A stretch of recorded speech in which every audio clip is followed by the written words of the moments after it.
Hello, my beautiful people. Welcome to my channel.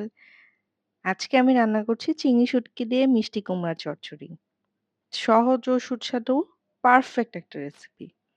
চলো দেখে নেই কিভাবে তৈরি করতে হয়। ও অবশ্যই ভিডিওটাতে সাবস্ক্রাইব করতে ভুলবে না, লাইক এবং শেয়ার করতে ভুলবে না। আমাকে সাপোর্ট করো।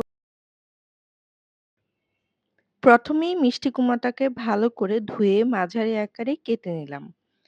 টুকরোগুলোকে যেন বেশি পাতলা না হয় আবার বেশি বড় না হয়, যেন রান্না হলে সুন্দরভাবে মাখা মাখা হয়। সাথে ৪টা কাঁচামরিচ লম্বা ফালি করে রাখলাম।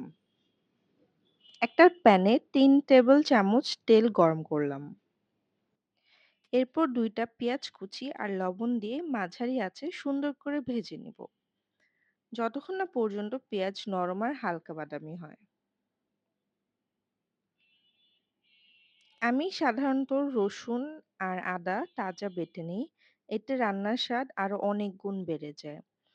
এখন একে একে হলুদ গুঁড়ো, মরিচ গুঁড়ো, আদা বাটা, রসুন বাটা যোগ করলাম। মশলাটাকে ভালোভাবে কষে নিতে হবে যতক্ষণ না তেল ছাড়তে শুরু করে।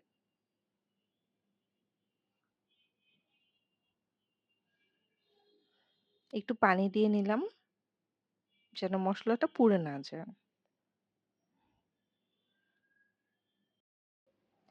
মশলার উপর যখন তেল ভেসে উঠবে তখন চিংড়ি শুটকি দিয়ে ভালো করে ভেজে নেব।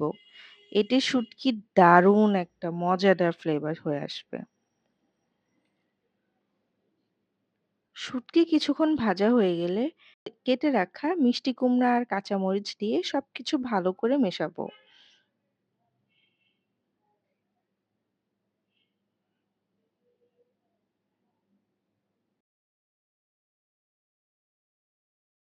ঢাকনা দিয়ে আমি ঢেকে দেব আর একদম অল্প আঁচে রান্না করতে দেব, রান্না হতে দেব আর কি।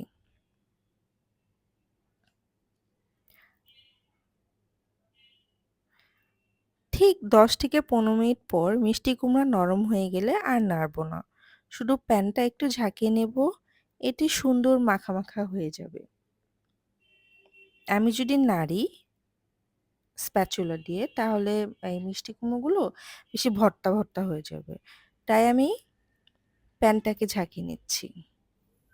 ব্যাস তৈরি হয়ে গেল আমার মিষ্টি কুমড়া আর চিংড়ি শুটকির অসাধারণ চচ্চড়ি। গরম গরম ভাতের সাথে খেলে একদমই স্বাদ দুর্দান্ত। পাশে যদি থাকে একটা বোম্বে মরিচ আর ডাল, আর তো কথাই নেই। Thank you for watching.